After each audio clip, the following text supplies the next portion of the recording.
Bonsoir chers téléspectateurs. Comme la semaine passée, c'est un plaisir de vous retrouver aujourd'hui pour un nouveau numéro de notre émission d'éducation sexuelle Self on Sex. De coutume, nous avons l'habitude de dire qu'une grossesse est une bénédiction pour les parents, pour la famille. Mais dans bien de cas, la survenue d'une grossesse peut être synonyme de vie brisée, de jeunesse volée. Enceinte trop tôt, c'est tout de suite après le générique.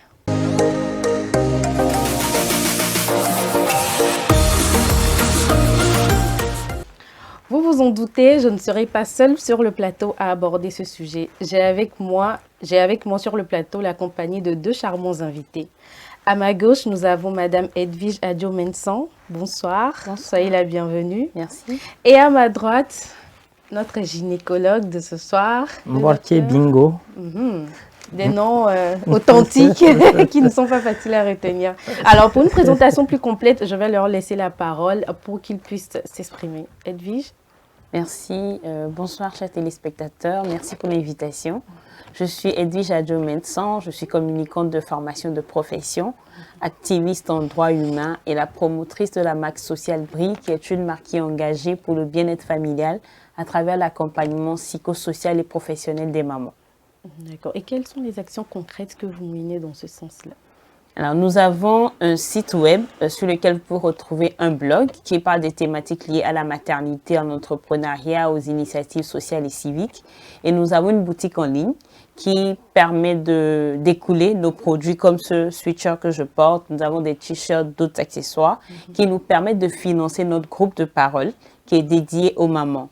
Donc, après le groupe de parole qui se passe un peu comme Alcoolique Anonyme, où chacune vient s'étancher avec en présentiel un psychiatre qui nous accompagne, le docteur Josaphat Stemede qui vient souvent depuis le Bénin. Et après, elles ont une séance B2B avec lui pour approfondir leurs problématiques. Et ensuite, celles qui ont besoin d'un accompagnement peut-être pour une activité génératrice de revenus, peut-être en termes de publicité ou d'un fonds de démarrage et tout, on les accompagne. Et puis récemment, nous avons commencé aussi des formations pour renforcer leurs capacités socio-professionnelles de tous les jours. Donc voilà un peu comment est-ce que nous faisons nos activités pour accompagner les mamans. D'accord. Et comment se fait le recrutement? Je ne sais pas, l'approche des jeunes mamans. Est-ce que c'est vous qui les approchez? Ce sont elles qui viennent à vous? Comment cela se passe? Souvent, ce sont elles qui viennent à nous. Sur la plateforme, il y a un formulaire d'inscription. Mais habituellement, dès qu'on veut lancer une activité, c'est lancé sur nos comptes sociaux, Facebook, Instagram et Twitter. Donc, elles s'inscrivent et selon le quota que nous voulons pour la séance, nous les recrutons ou du moins. Et après, il y a une base de données. Mais il arrive au fait qu'on accompagne aussi des mamans qui ne sont pas du tout dans notre base de données, mais qui sont dans le besoin. Et dès que cela rentre dans la thématique que nous défendons ou dans l'objectif de notre mission, nous n'hésitons pas à accompagner selon nos moyens, nos possibilités. D'accord. Et comment vous contactez sur les réseaux sociaux? Déjà, dès que vous tapez BRI, sur Facebook, Twitter ou Instagram, vous allez retrouver. Ou sinon, Edwige Adjo-Mensan sur tous les comptes sociaux.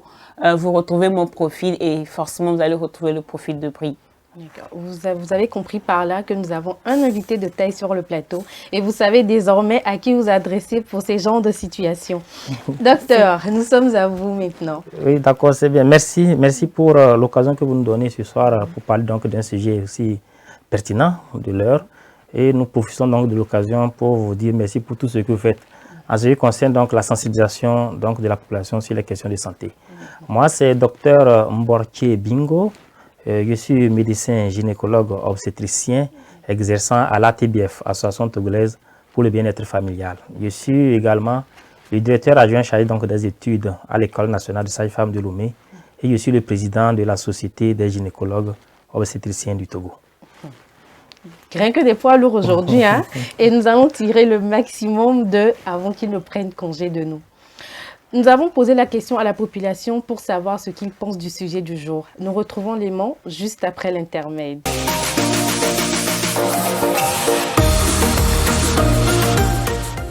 Selon moi, je peux dire les grossesses précoces, les causes sont la mauvaise compagnie, la recherche de gains faciles. Les causes des grossesses précoces dépendent des filles parce que maintenant avec la modernisation, on a mis en place les contraceptions pour éviter les grossesses. Donc je me dis que c'est la négligence des filles. Nous sommes de retour pour le sans tabou. Et tout de suite, nous allons nous adresser à notre docteur. Docteur, à partir de quel âge dit-on qu'une grossesse est précoce? La grossesse précoce, c'est cette grossesse-là qui survient chez une adolescente âgée de moins de 18 ans. Et moins de 18 ans, cette grossesse nous pose 3 problèmes.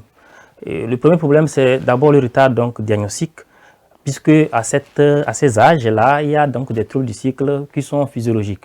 Et donc, du coup, la grossesse survient sans que la jeune fille ne s'en rende vraiment compte. Donc, le diagnostic est fait tardivement. Le deuxième problème, c'est le devenir de cette grossesse-là chez cette fille qui est en croissance. Et le troisième problème, ce sont les conséquences sur le plan sanitaire et également sur le plan, n'est-ce pas, social. Voilà un peu la problématique en rapport avec ces grossesses précoces qui, dans notre pays, occupent ou bien représentent 17%. Donc, un du cas. Un taux quand même fort. Un taux élevé. Donc, quel est l'âge qui vous a le plus choqué depuis votre prise de fonction? Oui, l'âge qui m'a vraiment choqué, c'est l'âge de 13 ans. Donc, j'ai eu à gérer une grossesse chez une adolescente de 13 ans. Et vraiment, ce n'était pas... Oui, c'est l'adolescence, ce n'était pas vraiment aisé. Ce n'était pas vraiment aisé. Si je regarde un peu ce qui s'est passé, la grossesse était issue donc d'une relation incestueuse. Et donc, c'était vraiment difficile. Les parents ont mis à la porte la petite fille, adolescente de 13 ans. 13 ans. Et puis, le géniteur, qui était un parent proche, ne voulait pas reconnaître donc, cette grossesse. Donc, on était obligé de l'accompagner petitement. Et au bout de 6 mois et demi, 7 mois, elle a accouché prématurément par elle-même. Et donc, on était obligé de l'accompagner et donner les soins à cette dernière et à son bébé. Et on les a revus 6 mois après, c'était quand même intéressant.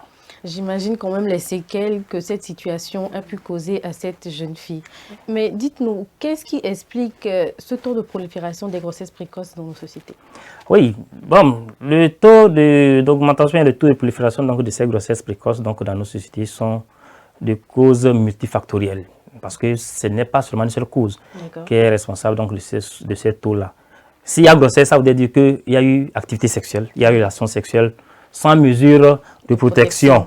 Donc, qu'est-ce qui pousse les jeunes, les adolescentes moins de 18 ans à s'adonner à cette pratique sexuelle précoce, si je peux le dire ainsi? La première raison, c'est l'insuffisance de l'éducation sexuelle. L'insuffisance de l'éducation sexuelle, vous savez, dans nos sociétés, la sexualité est toujours tabou. Et donc, du coup, on n'en parle pas trop dans les maisons, dans les familles. Et donc, carrément, il y a certains qui font des efforts. Et donc, du coup, quand on n'en parle pas, l'adolescent va chercher l'information ailleurs et peut-être l'information n'est pas la bonne. Et c'est ça qui peut, d'une manière ou d'une autre, contribuer à cette situation. La deuxième raison, c'est que les méthodes contraceptives qu'on devait normalement utiliser pour éviter ces grossesses ne sont pas toujours utilisées pour diverses raisons. Soit parce que le jeune n'a pas, ou l'adolescente plutôt n'a pas accès à ces méthodes-là, ou peut-être la délivrance donc, de ces méthodes ont un coût. Et donc, cette délivrance qui a un coût, le jeune ou l'adolescent plutôt ne peut pas se les payer. Donc, ça cause vraiment un problème. L'autre aspect qu'il ne faut pas perdre de vue, c'est les conditions socio-démographiques ou bien socio-économiques. La pauvreté étant ce qu'elle est, peut peut-être amener certaines adolescentes à s'adonner à ces pratiques pour pouvoir survivre le jour. Et dans cette survie, une grossesse peut peut-être les attaquer, si je peux le dire ainsi. Et le dernier élément... Accidentel, voilà. Et donc, un autre élément, le dernier élément, c'est les cas de viol. Nous avons constaté que ces derniers temps, il y a assez d'agressions sexuelles sur ces adolescentes-là. Si je comprends bien, le problème ne se situe pas qu'au niveau des filles. Il y a aussi l'accompagnement des parents qui manque et la situation socio-économique. Mais également, la sensibilisation qui ne passe pas assez au niveau de nos jeunes. Mais nous allons revenir sur la question. Edwige, nous allons vous demander très gentiment de nous brosser un peu votre histoire. D'accord. Mon histoire, à moi, elle a commencé, bon, pas si précocement, vu l'âge que le docteur a donné, qui est très raisonnable, effectivement. Mais moi, je suis tombée enceinte à 20 ans. Et puis, voilà, quoi, à 20 ans, j'étais en 3e année d'université. J'espérais avoir ma licence et commencer une belle vie professionnelle. Sauf que ce n'était pas le schéma. Donc, je suis tombée enceinte et puis, bon, il fallait assumer. Et donc, je me suis retrouvée dans un schéma quand même complexe dans la mesure où le géniteur a quand même reconnu la grossesse, juste qu'il ne se sentait pas prêt à assumer la responsabilité. Donc, il fallait que je puisse faire un choix à un moment délicat de ma vie où j'avais quand même mon père qui était malade et sur place. Il y avait beaucoup d'espoir au niveau de la famille à mon sujet. Mais pour moi, ce n'était pas évident de penser à l'option de l'avortement. Donc, il fallait que je rassemble toutes les énergies que j'avais encore pour mener ce combat et amener en fait cette grossesse à terme pour que mon enfant soit en bonne santé, qu'elle puisse évoluer dans un environnement sain, voilà, qui lui est favorable. Donc, en soi, voilà un peu comment ça s'est passé. C'est vrai qu'au niveau de la famille, ça a été un gros choc pour ma mère particulièrement, mon frère également. J'ai obtenu le soutien de ma grande sœur quand même, de facto.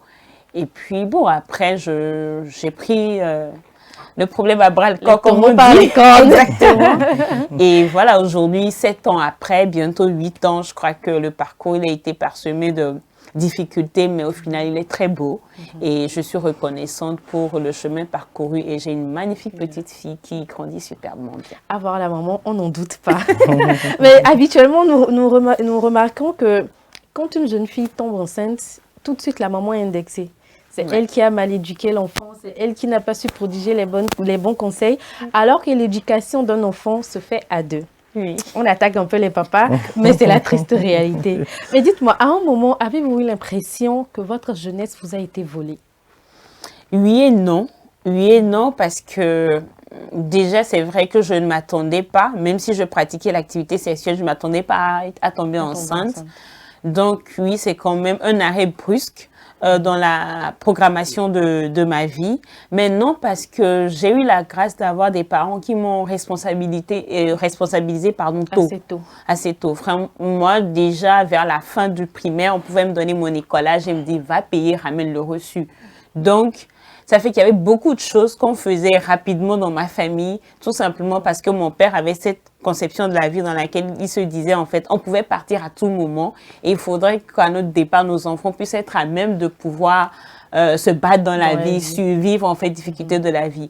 Du coup, oui, je comprenais en même temps qu'il y a une transition un peu précoce que je fais, mais je sais qu'en fait, ça n'arrête pas tout autant l'élan de toute ma vie. Et j'ai l'habitude de dire en fait qu'une grossesse, aussi précoce qu'elle soit ou pas, n'est pas en fait une fatalité. C'est pas le frein final, le point final à une vie. C'est juste une petite pause et il faut prendre le temps de restructurer les choses autour de soi pour reprendre de l'élan. Et moi, j'avoue que cette situation m'a permis justement de me poser les vraies questions. Qu'est-ce que je veux faire de ma vie? Où est-ce que je vais? Qu'est-ce que je veux qu'on retienne de moi dans 5 ans, dans 10 ans, dans 20 ans, dans 30 ans? Qu'est-ce que je veux que cet enfant, en fait, puisse garder comme héritage générationnel de ma part? Et dès que j'ai trouvé ces réponses, j'ai compris, en fait, qu'il fallait faire des choix catégoriques bien précis pour avancer et apporter un environnement sain à cet enfant et réussir aussi ma propre vie. Parce que souvent, ce qu'on oublie, comme tu le dis, la responsabilité de l'éducation revient souvent à la maman en Afrique. Mais en fait, on ne peut pas avoir des enfants épanouis tant que les parents eux-mêmes ne sont pas épanouis. Et ça rejoint en fait la problématique des difficultés socio-économiques qui amènent les jeunes à avoir des situations qui les amènent aux grossesses précoces. D'accord. Tout de suite, vous avez fait savoir que l'avortement n'a pas été une option. Vous n'y avez pas pensé. Mais docteur, dites-nous. Chez les jeunes filles, à 20 ans, c'est encore un peu plus réfléchi. Mais pour ces jeunes filles de 13, de 14, 15, 16 ans, quand la grossesse survient, quel est le premier échappatoire auquel elles pensent? Il faut noter que la grossesse précoce a beaucoup donc, de complications, bien de conséquences. Hein. Et pour d'abord affronter les parents, d'une part, et aussi le refus du géniteur, parce que ce n'est pas toujours évident. Pour la dame, ça a été aussi quand même très important que le géniteur reconnaisse.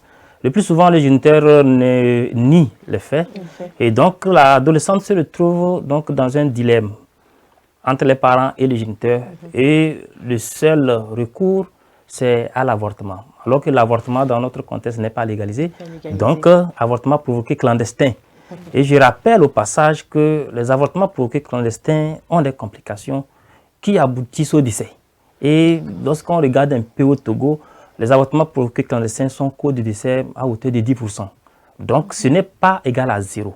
Et donc, c'est pourquoi nous saluons vraiment cette initiative, hein, cette émission, pour vraiment conscientiser les adolescents d'une part et parler aussi aux parents. Parce que ce n'est pas parce que l'adolescente est tombée enceinte qu'il faut peut-être renier l'adolescente, renvoyer l'adolescente de la maison, tout en sachant qu'elle est encore petite. Elle n'a pas donc d'autre support que les parents. Donc, elle n'aura peut-être à avoir recours à cet avortement.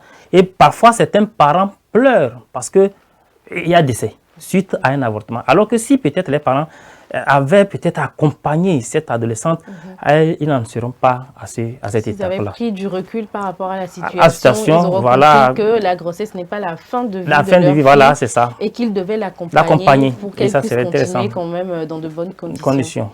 Edwige, est-ce qu'au cours de votre grossesse, vous avez senti un peu le jugement de la société? Est-ce que vous avez perdu certaines amitiés, certaines relations, ou en avez-vous gagné?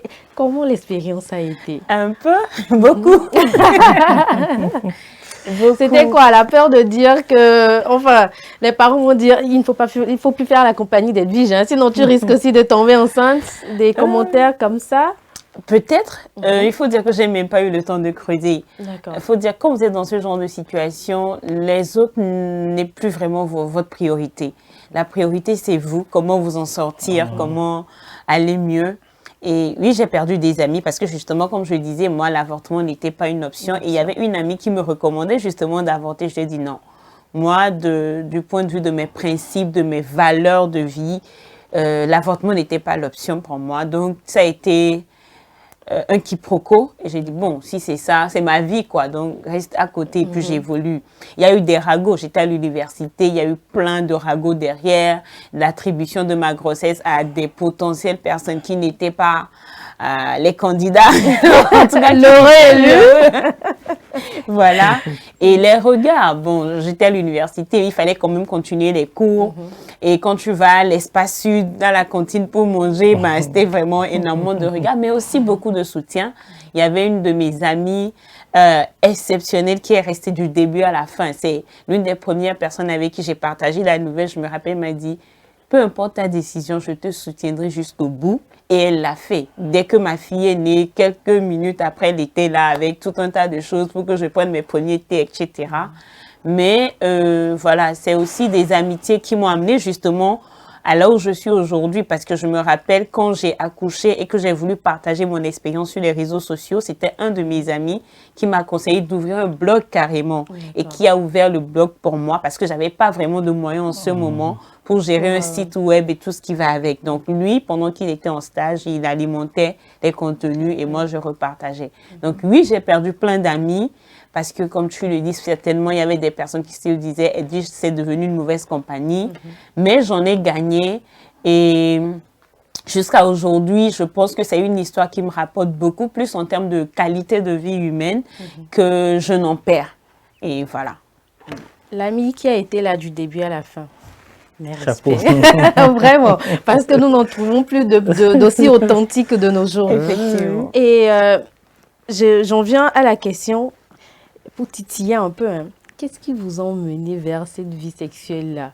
Parce que, bon, de ce qu'on nous apprend, dès qu'on commence une activité sexuelle, il faut prendre les précautions pour éviter cette grossesse. À 20 ans, en 3e année d'université, c'est quand même une élève brillante. Comment cette élève brillante qui portait tout le poids de l'espoir de la famille s'est retrouvée piégée dans ce cercle vicieux? Ça me rappelle une anecdote. Mon grand frère...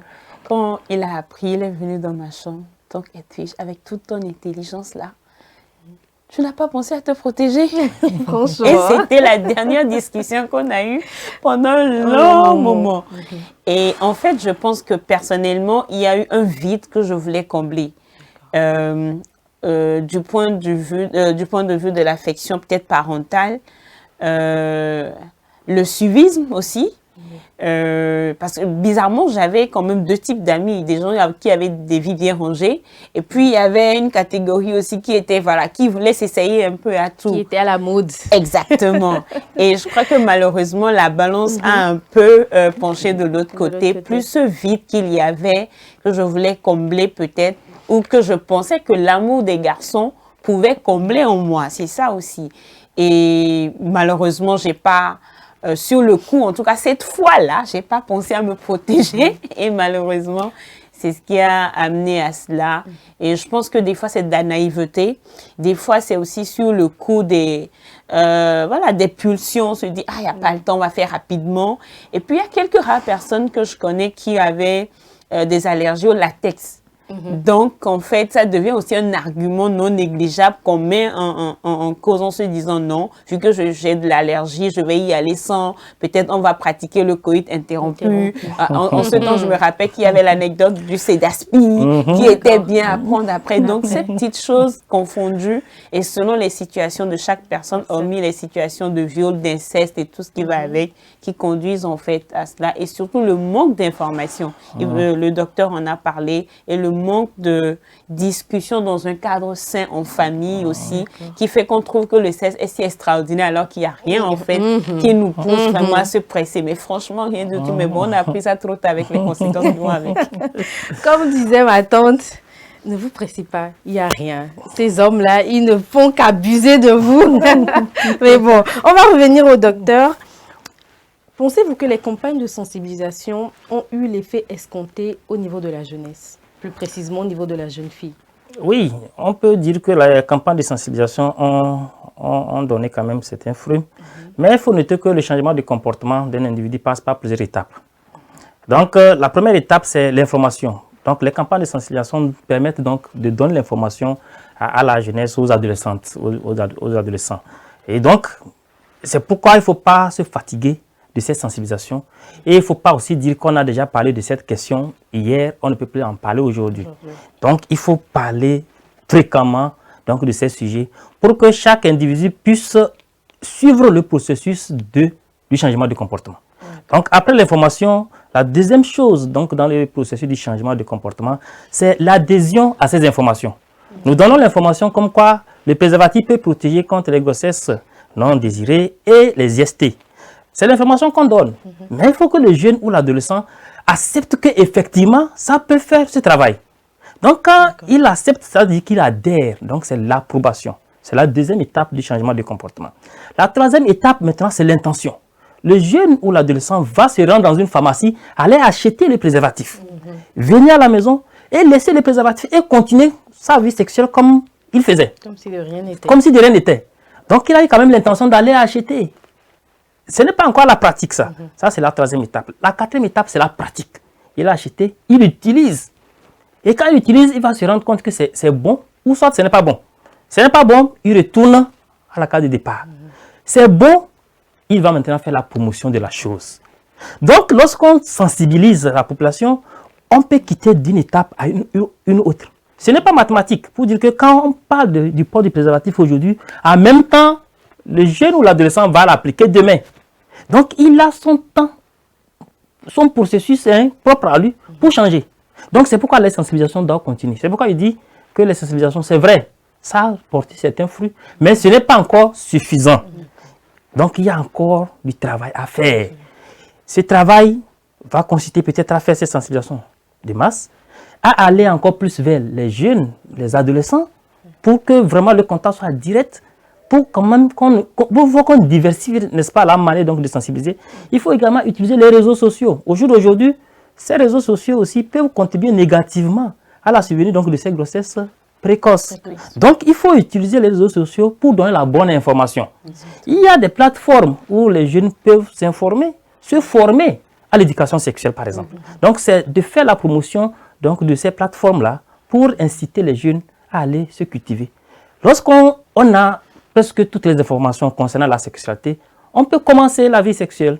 C'est vrai que celle-là, elle a dit 20 ans. 20 ans, moi, à mon avis, c'est pas mal. Elle était en 3e année. Elle s'est réfléchie. Donc, Il faut commencer l'activité sexuelle au moment où on pense qu'on a quand même atteint un certain nombre d'objectifs et on comprend le contour de la chose. Et on sait que quand il y a grossesse, c'est le géniteur. Mais quand c'est une grossesse précoce, 12 ans. Puisque classiquement, lorsque la fille commence par passer les règles, elle peut tomber enceinte. Donc à 12 ans, 11 ans déjà, certaines filles commencent déjà les règles. Donc à partir de 11 ans, 12 ans, elles peuvent tomber enceinte.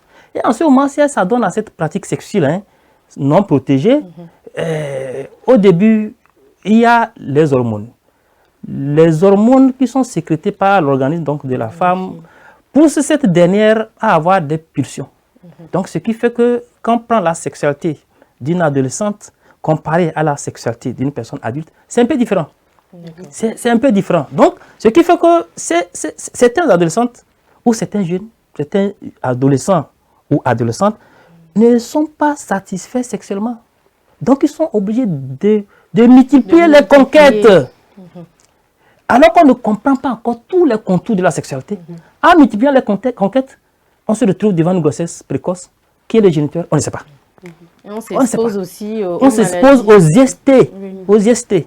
Et donc c'est pourquoi il est quand même important qu'on puisse vraiment prendre le temps de comprendre tous les contours de la sexualité. Et c'est là où nous appelons encore le rôle des parents. Les parents, pour que les parents ne considèrent plus la sexualité comme sujet tabou et que les parents puissent d'abord apprendre à comprendre tous les éléments qui rentrent dans la sexualité et enseigner cela à leur enfant. Lorsque l'enfant a une information, il comprend. Il sait qu'il ne faut pas aller à ça, parce que tu es exposé à tel risque. Mais du moment que le jeune ou l'adolescent n'a pas des informations sur ça, c'est la rue.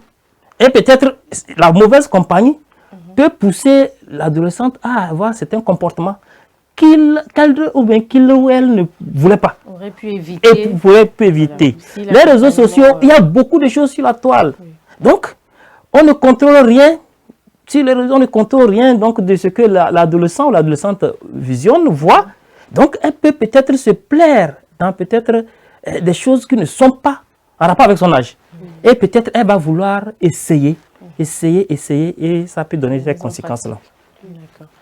Un petit coup de gueule aux pharmaciens. Laissez les jeunes acheter les moyens de contraception pour une sexualité épanouie que d'être dans le jugement. Les petits regards que vous nous lancez là, c'est bon comme ça.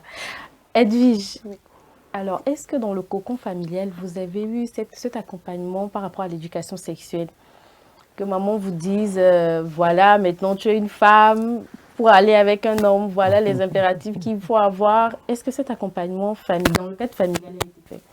Non, du tout. Je me rappelle d'ailleurs, lorsque j'ai eu mes premières règles, j'étais en vacances chez ma grand-mère au Ghana et je m'étais réveillée un matin. D'abord, la veille, je me rappelle qu'après le dîner, j'avais mal au ventre. On m'a trouvé de l'élixir. Bon, bref, le matin, je me réveille avec du sang, en fait, sur le lit. Je suis choquée. J'ai quoi? Il y a quoi? Je dis à ma tante, il y a du sang et tout. Elle me dit, ah, toi, tu es devenue une femme. Ok, elle me trouve de la protection. Et puis après, elle me dit, ah, sache que toi, tu peux tomber enceinte maintenant à tout moment. Brusquement, comme ça, on m'explique rien. Ok, d'accord. Et après, malheureusement, en fait, les informations étaient truquées, trafiquées entre tantes et mamans et tout. Et en réalité, il n'y a pas eu d'accompagnement. C'est la vie, l'école, la rue, les amis, les discussions, la télévision qui vous donnent une notion en fait de ce que c'est que la vie sexuelle. Et malheureusement, ce n'est pas toujours les bonnes informations. Malheureusement, ce n'est pas toujours les bonnes informations. Donc, le cocon familial ne m'a pas éduquée sexuellement. J'ai appris sur le tas. Et voilà. Je pense que c'est un peu comme la majorité d'entre nous. Hein. Le truc, c'est dès que tu as tes règles, évite les garçons. Évite les garçons, ça arrive. Exactement. Docteur, quelles sont les conséquences d'une grossesse précoce sur le corps de la jeune fille, sur son évolution? Oui, les conséquences sont énormes. La jeune fille, l'adolescente, est en croissance. Et cette adolescente a besoin donc d'un nutriments pour son développement. Et voilà cette adolescente qui est enceinte. Elle a besoin d'un nutriment pour elle-même, sa croissance. Elle a besoin également d'un nutriment pour le bébé. Donc, double besoin. Et donc, si l'apport n'est pas vraiment suffisant, ça va avoir des répercussions sur la grossesse. Les répercussions, ça peut être des fausses couches. C'est vrai, l'adolescent peut avoir l'intention de garder la grossesse jusqu'à terme, mais il peut arriver qu'il y ait des fausses couches en rapport avec l'insuffisance des nutriments. Il peut arriver que certaines maladies surviennent, l'anémie chez la femme. Et quand la femme est anémiée, ça va avoir des répercussions sur le bébé qui ne peut pas se développer normalement. Donc, vous allez constater que la grossesse n'avance pas comme il fallait. Et du coup, à la naissance, elle va accoucher un petit enfant dont le poids n'est pas normal. Donc, on parle donc de petits poids de naissance. Il peut arriver, voilà que l'utérus est en développement, il peut arriver que l'utérus n'arrive pas à pouvoir abriter la grossesse jusqu'à terme. Accouchement prématuré. Donc, elle ne peut pas accoucher elle ne peut pas attendre jusqu'à 9 mois. Parce que l'utérus n'est pas encore tellement bien développé. Accouchement prématuré. Il y a certaines maladies qui apparaissent au cours donc, de la grossesse parce que l'organisme étant en développement avec les besoins nutritifs. Ces maladies sont entre autres la tension qui s'élève chez la femme enceinte. Cette tension qui s'élève n'est pas du tout bon. Ce n'est pas une bonne maladie pour une femme enceinte. Donc, ce sont les complications qu'on rencontre chez l'adolescente. L'autre situation, c'est au moment de l'accouchement. Le bassin n'étant pas encore mature, cette adolescente ne peut pas accoucher, elle ne peut même pas avoir basse. Donc, l'accouchement peut être difficile. Si elle tente par force d'accoucher par voie basse, c'est des complications.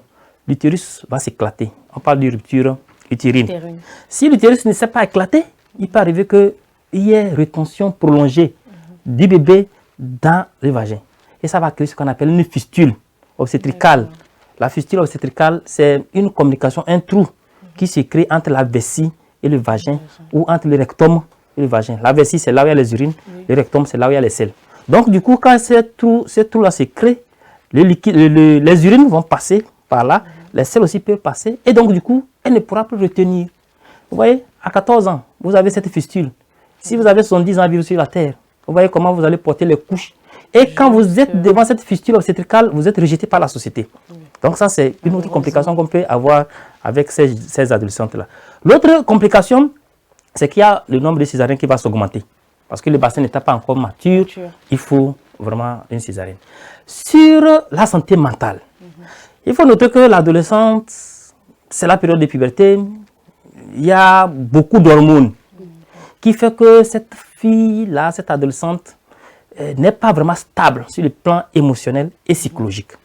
En plus donc de ces hormones, il y a les hormones de la grossesse.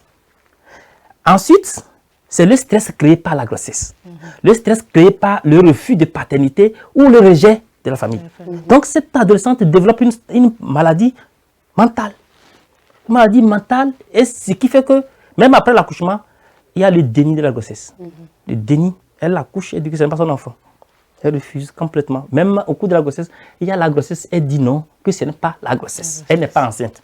Pourtant, on le montre à l'échographie, voilà le bébé avec les bruits, tout ça là. Donc il y a cette pathologie, cette trouble mentaux qui peuvent survenir chez ces adolescents. Donc c'est pourquoi c'est quand même important qu'on les accompagne. On les accompagne. C'est vrai que la grossesse à l'adolescence n'est pas une bonne chose. Mais quand déjà la grossesse est installée, c'est de faire tout pour accompagner ces adolescentes-là, pour éviter tous ces problèmes-là. Voilà un peu ce que je peux un peu dire par rapport à ces conséquences. Au niveau de votre association, est-ce que vous avez prévu un accompagnement allant dans le sens que le docteur a expliqué tout à l'heure? Oui, on en fait quand des cas nous sont présentés, mais actuellement, c'est vrai qu'on est beaucoup plus focus sur celles qui ont déjà des enfants pour les aider en fait à se reconstruire.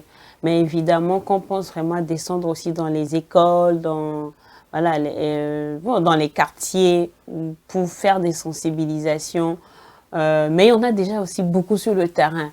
Du coup, c'est ce qui a fait que nous, on a voulu prioriser cette tranche de celles qui sont déjà mamans et qui sont perdues. Parce qu'on estime que sur le terrain, il y a déjà beaucoup d'associations qui sont dans des écoles, qui font des activités de terrain. Et on ne veut pas venir faire quelque chose qui est lieu de redondance. S'il y a une cible qui a encore plus besoin d'accompagnement, c'est justement de pouvoir faire grandir cet enfant et soi-même en fait de manière saine. Donc on s'est dit pour le moment on va se focaliser sur cette cible-là en attendant de grandir et de redescendre vers les milieux les plus défavorisés, si on peut le dire comme ça. Après cet échange oh que enrichissante, nous allons à l'intermède et nous revenons.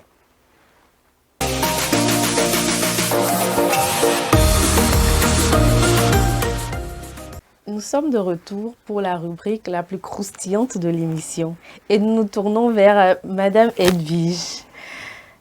S'il vous était donné de recommencer, auriez-vous fait les mêmes choix de vie? Non. Non. Pas parce que j'aime pas ma fille, pas parce que je suis pas heureuse de voir ce qu'elle devient, mais je trouve qu'elle mérite justement pour le trésor qu'elle est de venir dans un environnement plus sain, bien posé et qui est digne de la princesse qu'elle est. Donc c'était beaucoup trop difficile et en fait ce qu'on ne voit pas souvent c'est que c'est des séquelles qui se répercutent sur l'enfant aussi. Donc c'est vrai que la maman doit traiter ses traumas, mais l'enfant aussi parce que l'enfant grandit peut-être sans la figure paternelle ou bien elle voit pas, ou bien il ne voit pas fréquemment son père, donc c'est des traumatismes parce que la société est créée de manière à ce qu'il y ait un père, une maman. mère. Donc quand il y a l'un qui est manquant, il y a un vide qui est créé dans cet enfant-là. Et si moi qui ai grandi dans un schéma classique, papa, maman, enfant, j'ai parlé de vide affectif, il faut imaginer le fait qu'un enfant puisse grandir sans une de ces figures de la famille parentale. Donc non, je ne referai pas les mêmes choix. Soit je pense qu'au mieux, même franchement, je n'aurais même pas du tout commencé une activité sexuelle. À cet âge-là. Oui, à cet âge-là. Et d'ailleurs, c'est ce que j'ai fait après. Bon, moi, j'ai rangé ma vie et je n'ai repris les activités sexuelles que lorsque je me suis mariée. Parce que je me suis dit, je ne vais pas reprendre les mêmes erreurs plusieurs fois. Non, c'est une fois avec les conséquences qu'il y a eu, c'est bon. Donc, j'exhorte aussi les parents à accompagner les enfants, les adolescents, comme dit, avant, pendant et après, s'il y a situation. Mais vraiment, le mieux, c'est de faire de la prévention. Et la prévention, c'est les discussions, c'est des cadres sains. Aujourd'hui, il y a plein de livres qui existent, qui parlent de la sexualité à partir du plus bas âge possible pour aider l'enfant à comprendre la réalité de son corps, la réalité de la vie et de faire ses propres choix, des choix conscients et sains pour lui-même ou pour elle-même.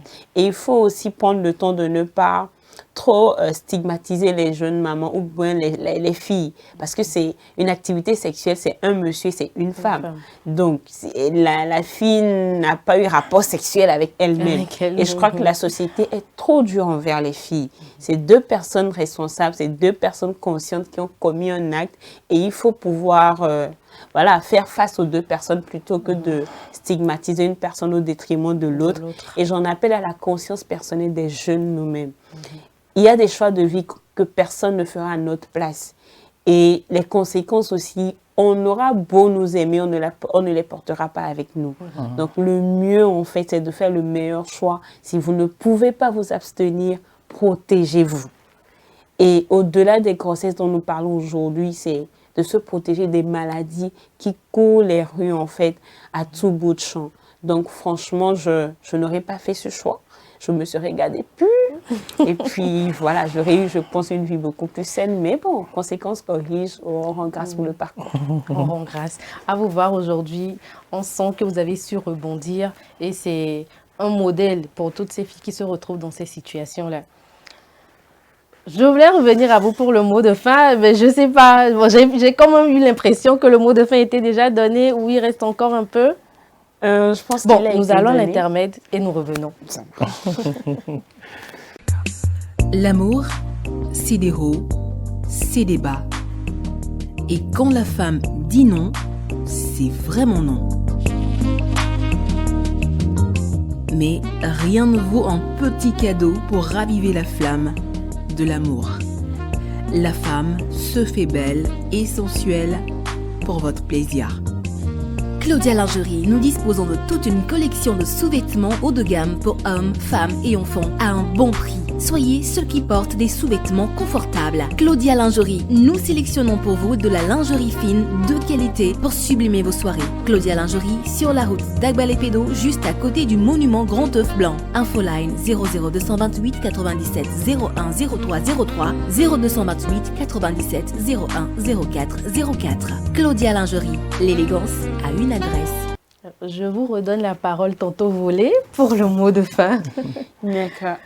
Juste, vous avez dit quelque chose précédemment, c'est le fait d'être un modèle. Des fois, c'est mitigé. Et je vais finir avec ça.